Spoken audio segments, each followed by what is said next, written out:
everyone, welcome to my garden. Today I'm working in this area here behind me. So this is our neighbor's side. We have this little strip here that was, it has been transforming, let's just say. It's been transforming for a long, long time. I kind of started working on it in the beginning of the time when we arrived. And so what I did is I started treating the soil first. So I started digging. I dug this entire place, but it was kind of a problem area because before we arrived, apparently for many years, it has been trees growing here. So there was trees, and it looks like they have been cut a while back. Some of them were still kind of performing, or let's just say they were kind of hanging in there, but really they weren't doing anything. They were half dead and partly cut. And then some of them has been cut, a long time ago. Long story short, I asked George to go ahead and cut everything out because it was just tree stems, really. They weren't really trees or anything. So we kind of cut all the stems out because maybe they were about, a few feet tall. So we removed all of that. And then some things were still sticking out. We tried to remove over time. It just has been kind of a difficult place. So I was determined to make something out of here. But then when I started digging and started planting, I realized that really the soil was just there was not enough soil in here because there was saturated with roots. So I planted roses. Roses didn't do well for a while. Then I removed them. Then I decided to replant again, adding more soil, more manure, and it didn't do well. And I wasn't also very fond of the particular roses I had planted here previously. So we gave the roses to our neighbor, to our friends. We planted in her yard. Then I decided that I still want roses here because I love roses. Then we started working on our pergola area up there, and we had to dig down to make the stone pathway there. So at that point, I decided why not to take all that soil and just backfill this wall, because this wall here, it was, the soil level was quite down. So I decided to go ahead and backfill here as much as I can, bring it to the level of this wall, and make this area to be more workable, to give a little more soil here. So that's what we did. So I went ahead and brought wheelbarrows of soil. I dumped it in here. So I basically raised the level of the soil. Then I put manure there, etc. Started treating the soil, bringing more nutrients to it. Then I decided to plant roses. So last summer we were able to plant roses here. So the roses that are here, these two, they're hybrid tea roses. So these have been planted here a long time ago, and they are doing good. They started doing much better when I started filling them with bringing more soil to this area. So then I decided. Then I wasn't sure what I wanted to do. I did know the roses have to go here. Last summer I ordered 4 David Aston roses, Test du Vril. And one was mislabeled. This one is a yellow one. I think it's a hybrid tea. I don't think this is a shrub rose, but it's really beautiful, and I'm not going to remove it for the moment anyway, because I have another yellow here. I have a deep burgundy here, and then this one turned out yellow, and then I have 3 David Aston roses, which are correct what I initially ordered. This is Test du Bril. Ooh, something underneath here. Anyway, so there is 3 David Aston roses, and these are beautiful. And I think they're short climbers, if I'm not mistaken. I did cut them a little bit, but some of them do come as climbers. Some of them do come a little shorter, which is about 1.20 meters. I think these are, when I ordered, it was specified that they only go up to about 5 feet tall. So I'm not sure if they're a climber or they just kind of have climbing habit, but I think it helps to have a support here. So I decided to go ahead and have a support. And if it's necessary, I can probably put another one in between and kind of spread them around. We'll see how it all goes as they start growing. But for the moment, I placed little supports here for them, and I think that it's much better. Then just recently, I ordered hydrangeas. I decided this might be a really good place for hydrangeas. Hydrangea piniculatas. They are Sunday fraise, or strawberry sundae hydrangeas. So I decided I want to plant hydrangeas in between the roses because it was kind of still empty. I still needed things. Last summer I also planted dahlias here. They are coming up. These are yellow dahlias. They're single petaled yellow dahlias. They have a beautiful dark foliage, and I thought it would be really pretty to bring this new kind of a chocolatey foliage interest here to break up the green a little bit. They were planted in between. So then I still didn't like the look. So I decided, why won't I just go ahead and plant hydrangeas, because this is a really good spot for hydrangeas.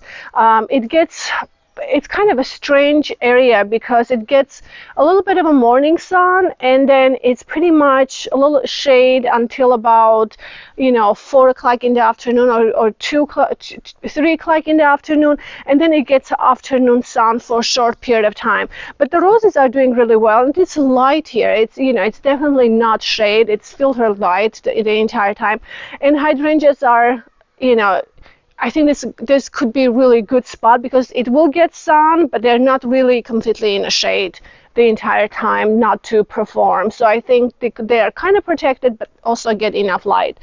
And so I think they will perform well here. So yesterday, it was a really nice day. It was cloudy. Today it's also, but it's kind of humid. I came here and I just started pedaling around and just working on this area, because what I needed to do is remove all these dahlias from this in between the roses and move them aside and figure it out where I'm going to put Nandinas, and I'll show you these other plants that I'm going to plant today.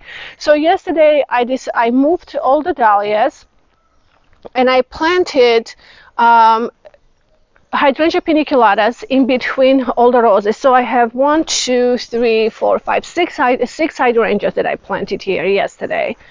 And this was perfect because I think I paid €5 for them. I ordered it online, and they sent me this beautiful. I mean, look, I thought it would be very small, but it actually wasn't, and it was very affordable for me. So I went ahead and planted hydrangeas here. They will fill in this area, and they will bring these gorgeous pinnacle flowers in the summertime. They're long blooming, so it will be really beautiful. And then I also ordered Nandinas because I wanted to have some evergreen element here, because in the winter, so everything I have here in the wintertime are not going to be I will have stems, but no foliage, so it will be kind of empty looking, because dahlias will die back. I'm not lifting dahlias here in my area, so they will stay in the ground. They will come back every spring, but it will be kind of empty here. So I decided I really would like to add something that I will keep the interest going for the winter time, and I decided to go with Nandina. So I'm planting Nandinas. This is a Nandina flirt. It has really interesting foliage. It has beautiful, this one is maybe not as vivid, but this one you can see it has an interesting purplish kind of foliage with the green. And also they don't get very big, so they get about 2 feet tall and about 1.5 feet wide, which is perfect for this area to just kind of make a little pretty mound to keep. And then even if I plant bulbs around them for the fall, they will still look beautiful along with this gorgeous foliage. And also it will bring this nice purplish kind of foliage color, which is just another interest along with dahlias. And dahlias will bloom yellow and have these beautiful purple leaves with the dark green foliage. Will look, I think, really, really beautiful with the yellow. So that's kind of what I want to plant here, and I'm planting 1, 2, 3. I think I'm planting 8 of them today. So 8 Nandinas. So they will probably just fill in and not get very big, which would be really nice here. So when I was ordering, it's a kitty. When I was ordering my plants, the company sent me Coreopteris. I have few of them that I planted last year, the blue. I don't have enough experience with them. I just don't have any plants that are such like a dry tolerant, like Anapidas and things like that. I planted some yesterday. I didn't have good luck. I think few of them came back this year, but for the most part, our winters get really wet, and sometimes they just don't do that well. And also they're not very compatible with some of the plants I have, because I have lots of hydrangeas, lots of roses, and most everything that I have, they are water consuming plants. So I don't have the, even when I plant with around other plants, they still get a lot of water. But this one is Coreopteris a deep blue. I'm going to plant all the way to the end here. So this area here, I think I'm going to cut some more of these bushes. And this area gets dry usually anyway. I have a 1 dahlia here. Yesterday I looked, it looks like it's coming back. So I treated soil a little bit so it doesn't get really clayey. Gave some sand, replanted it. So I think it's poking through right here. It's happy. But this area, I just know that I can just keep it drier, because I think Coreopteris don't like too much water. So I will go ahead and plant this right here and see what happens. It will be, even, if it gets tall, hopefully it will bring some nice blue color to it and kind of out of the way. So I think it will be okay. So I'm going to plant it because I didn't know what to do here in this little strip. So I'll plant this guy there. Then I have this creeping Jenny. As in my last video, if you guys watched, I did talk about this plant. I have some in my containers. This one is Lysimachia congestiflora, and it's creeping Jenny golden globe.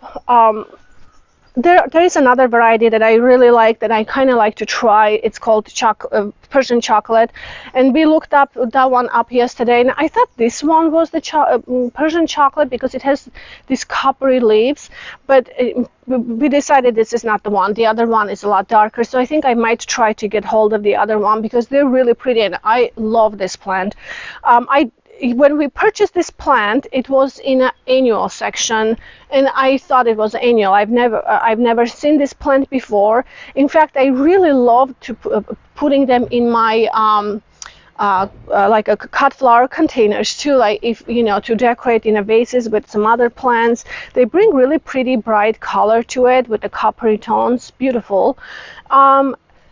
So anyway, but then it did come back for me. I did some research. It looks like some websites say that they're hardy to zone 6. Some websites say they're hardy to zone 7A.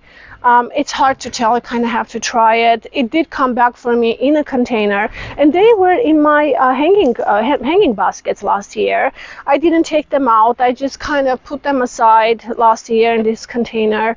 And I decided to let it be and see what happens, because I didn't know it was coming back. It did come back really well. So I am going to add them more in this strip right here on the edges of this wall, because I'm hoping for them to kind of start growing and maybe spilling a little bit out towards the outskirts of the wall. Edges, and I think it will look really beautiful. Especially Nandinas will get that vivid purple color with the beautiful yellow color in the summer, maybe spilling a little bit, and it's a perennial, which is really nice. I love annuals, but I don't have as much experience with annuals. I really love perennials a lot more. I do love having beautiful color in my containers, etc., for the summertime and for the winter time. But the perennials I love because they come back every year. They're so reliable, and also spending on a budget for the plants, they come back every year, so you're not I'm just not wasting all the time changing season to season all the time. So for me, if I can have perennials they come back every year and bring, you know, such a gorgeous color, I would go for it because I know that it's reliably coming back every year. So and adding annuals, some here there, it's beautiful, and I have specific areas designated for just annuals, and I do that every year, which is nice. Containers and few places, but other than that, I don't do too much annuals. I love perennials.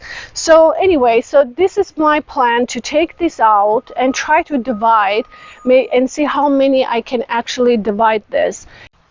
So as they start growing and spreading around, I will go ahead and divide them again and kind of bring them all the way to the edge.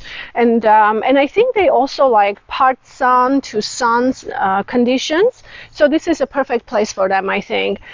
So that's what I'm going to do in this area. And then as we go here, as you can see here, I have planted 3 hydrangea paniculatas. These are in France here, they call them Juan voisin, which is raspberry, because it does turn their colors in the fall more into the raspberry color. So I think that's why they call them raspberry.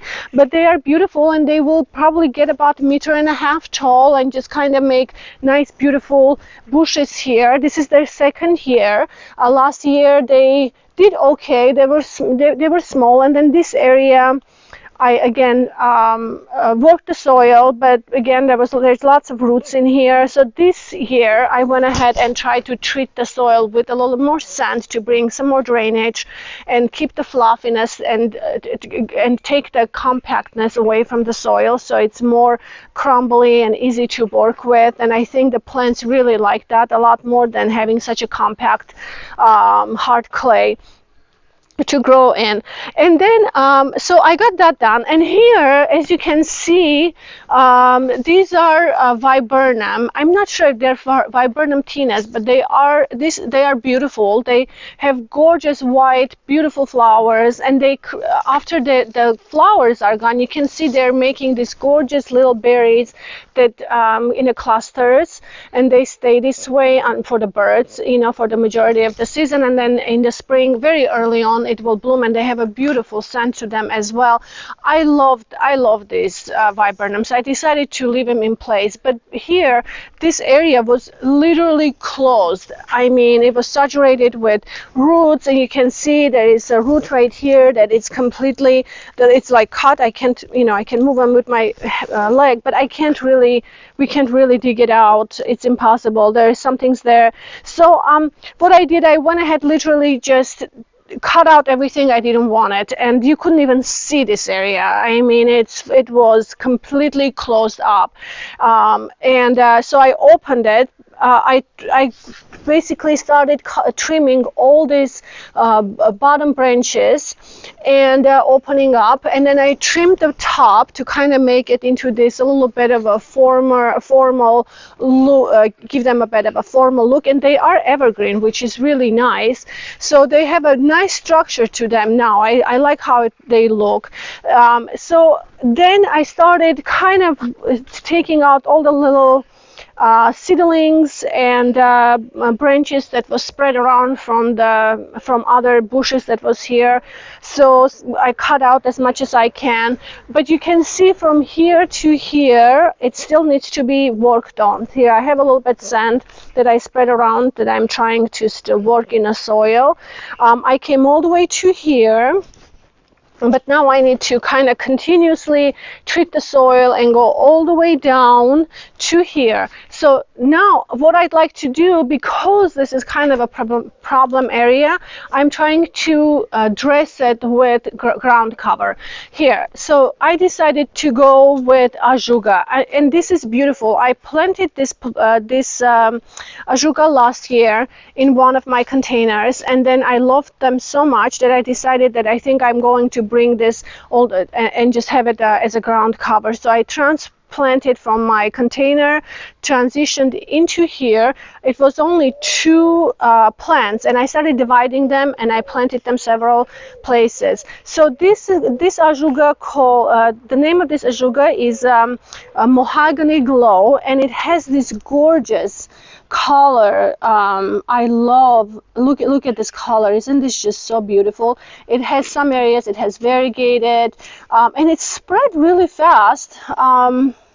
I could probably take them and try to propagate them to get them faster, but I noticed that some areas it's starting to take root, like not this one. Like this one is, I think, has already taken root right here. So what I can do, see this one also. So what I can do is cut this and dig it out and take this part right here, and that would be my propagation basically, and start spreading all the way down. I did buy some seedlings here. It's been sitting there for a while. They really need to be planted, so I'm going to plant some on that side, the area that is already treated, and then what I'll do, I will go ahead and let this spread and then slowly transition. Oh, this one was already taking. So anyway, it would take a little bit, but I can start removing them and spreading them all the way down. So that way they will have beautiful blue cone-shaped flowers that will spread here in between the hydrangeas, will poke through, will look beautiful. And they also stay evergreen, which is so great.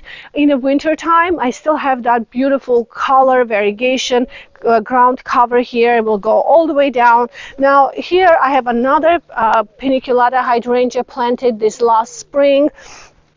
That's doing really good. I don't have any blooms yet. I'm not sure it will produce this year or next year, but this is also, I have another one, and this is, if you remember in one of my videos, I probably should stake this because I feel like it needs some to grow straight. But this is Magnolia Felix, and it's beautiful. It has huge purple blooms, deep pink blooms.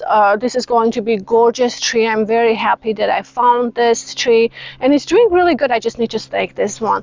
And then as you come this way, I planted up David Austin Rose, James L. Galloway, and I love it. This is such beautiful rose. Look at this. It has that gorgeous antique flowers. It's very young. You can see they were bare root when I planted just really early this season, and about maybe early spring. And it's already blooming and looking really healthy. So I have another support here on this side and on that side right here. So I'm hoping that as they start growing, maybe I can even just kind of bring them, spread them this way, and then also over the arbor. I have lots of trees, but I can trim them. That's no big deal as I go up, as they start growing. And anyway, just I can start moving them to train them to come this way, and also maybe spread a little bit this way. You know, we'll see how they go, because I'm sure they're actually, I think they grow about 300 centimeters, which is about 3 meters tall, so they are actually going to get quite big. So I'm sure I can spread them on both ways. So that's kind of what's going on here. This has been a project that it's evolving, and you know, it takes time for them to mature and look good, and the ideas are coming, but this is kind of a interesting area to work on. Anyway, I'm going to get started with this project. I already talked way too much. I'll go ahead and start planting all the Nandinas. I'll pop them Ajugas into the ground there.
So, okay, I went ahead and finished planting all the Nandinas, and I really like how it turned out. It looks really, really beautiful.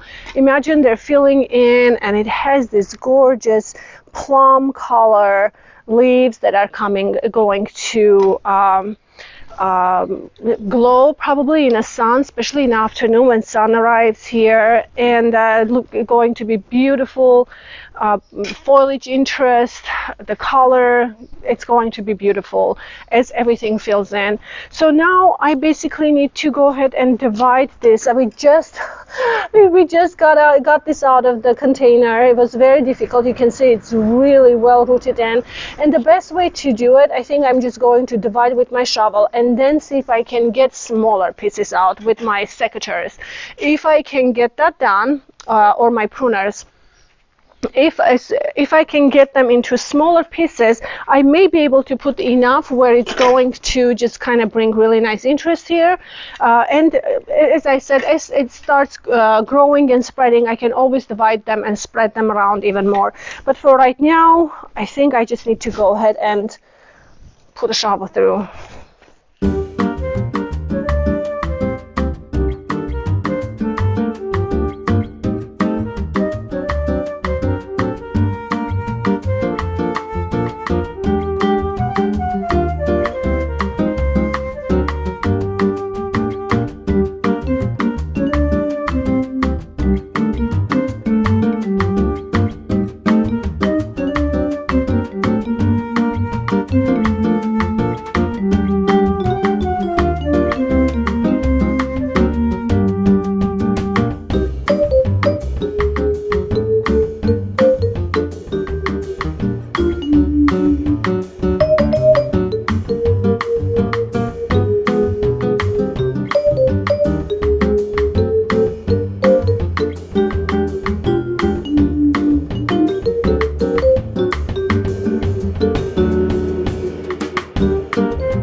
Okay, so we got it done. It needs to be watered really well because they've been through a lot, especially these guys. But I think that this is going to be really beautiful. I love how it turned out. I think I love the color differences of different foliages, and these plants really bloomed for me all summer last year. I love it. I think it's going to be beautiful. We'll get all filled in, have a little spillover, looks beautiful, will be very impactful. Hydrangeas will fill in, everything will just look really beautiful. I'm very excited about this project. I hope you guys enjoyed this video as well. As much as I enjoyed working on this project, I feel like I accomplished something. It's really nice. So I just have to pick up my mess, get this place watered really well, and watch this grow and come together and look beautiful. Hope you guys loved it. Have a wonderful week. Don't forget to subscribe to my videos if you like my videos, and happy gardening. Bye bye.